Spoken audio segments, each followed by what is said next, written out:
سب سے پہلے میں ایک چیز آپ کو دکھاؤں گا، اس کے بعد میں پوائنٹ پہ آؤں گا۔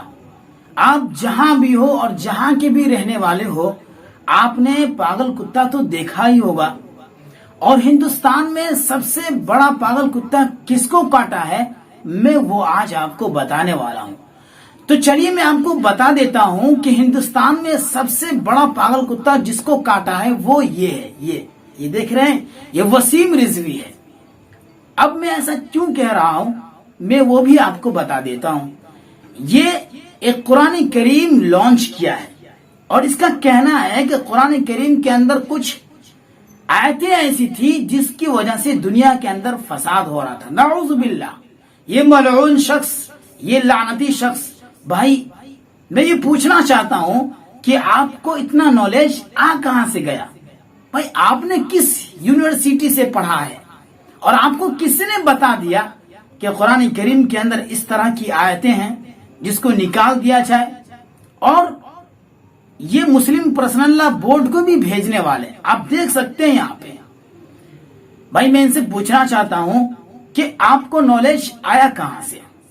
ہاں بھائی ایسا ہوا ہوگا کہ جب یہ اپنی ماں کے پیٹ میں ہوں گے تو اللہ تعالیٰ کہا گا یار وسیم رضوی تم کہاں ہو؟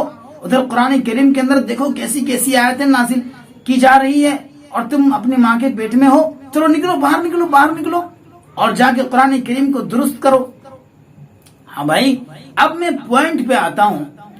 چلیے ان کے مطابق یعنی قرآن کریم کے اندر صحابہ کرام رضوان اللہ علیہم اجمعین نعوذ باللہ یعنی اپنی طرف سے آیتیں ڈال دی ہیں۔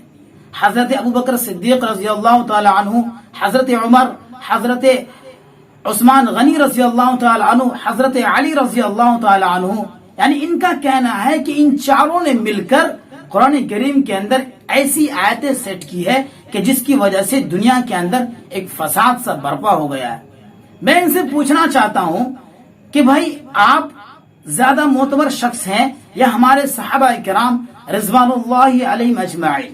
اور ایک بات میں آپ کو بتا دیتا ہوں، یہ بدبخت، یہ ملعون شخص ہمارے صحابہ کا نام بھی عزت کے ساتھ نہیں لے رہے ہیں۔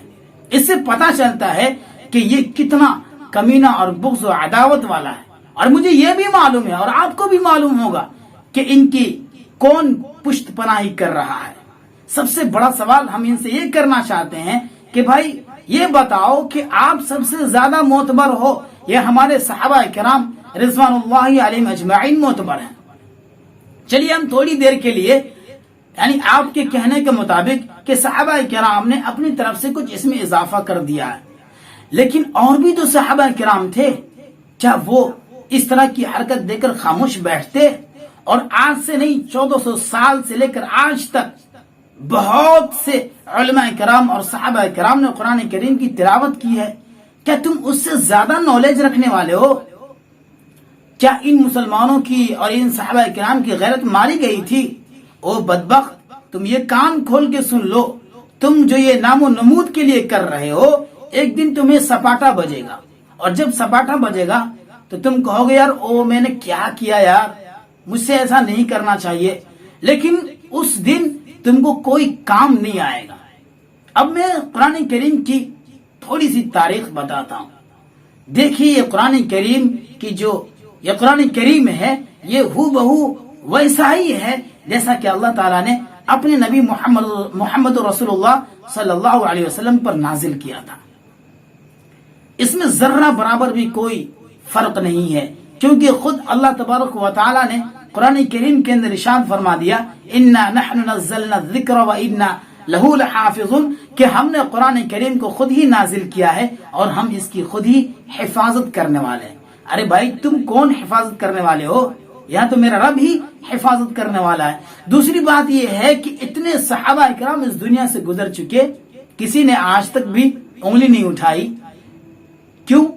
جبکہ حضرت عمر کی خلافت تھی اور حضرت عمر نے پوچھا کہ اگر میری طرف سے دین میں کوئی نئی بات ایجاد کی جائے تو تم کیا کرو گے؟ ایک بوڑھیا کھڑی ہوئی اور کہتی ہے کہ اے عمر تمہارا گردن مار دوں گی۔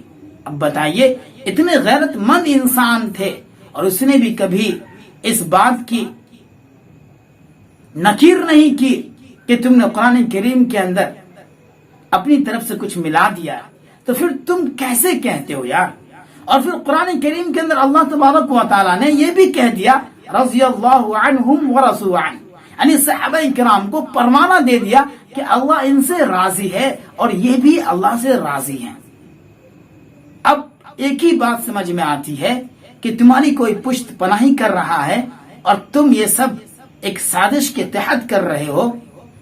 یہ کان کھول کے سن لو کہ تم لاکھ کوشش کر لو، تمہارے ایسے بہت آئے بہت گئے، تم ابو جہل سے بڑے نہیں ہو سکتے ہو، تم ابو لہب سے بڑے نہیں ہو سکتے ہو، تم عتبہ بن شیبہ سے بڑے نہیں ہو سکتے ہو۔ یہ بھی دین اسلام کے سب سے بڑے اور سچے دشمن تھے، ان سے جب کچھ نہیں اکھڑا اور نہیں بگڑ پایا تو تم کون ہو؟ تم کون کھیت کے مولی ہو؟ کان کھول کے سن لو، جس دن تمہارا سپاٹا بجے گا اس دن تمہیں اپنی کرتوت یاد آ جائے گی۔ ارے یار تم اپنی زندگی تو جی لو، ایک پاؤں تمہارا دنیا کے اندر ہے اور ایک پاؤں قبر کے اندر ہے، کم سے کم خدا کا خوف تو کر لو۔ اور تم دوسروں کی پشت پناہی چھوڑ دو، تم اسلام کی حقانیت کو بتاؤ۔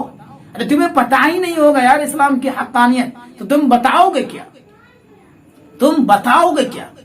اسی لیے یہ بات اچھی طرح سمجھ لو اور یاد رکھ لو کہ تم تھوڑی دیر کے لیے فیمس تو ہو جاؤ گے، لیکن سب سے بڑا نقصان تمہارا ہوگا۔ میں تم سے یہی کہنا چاہتا ہوں، اور شاید میری بات تم تک پہنچ جائے، میں تم سے یہ کہنا چاہتا ہوں کہ تمہارے لیے اب بھی وقت ہے، تم توبہ کر لو اور اپنی معافی مانگ لو اللہ سے، اپنے گناہوں پر نادم اور شرمندہ ہو جاؤ، پھر اللہ کے سامنے جھک جاؤ۔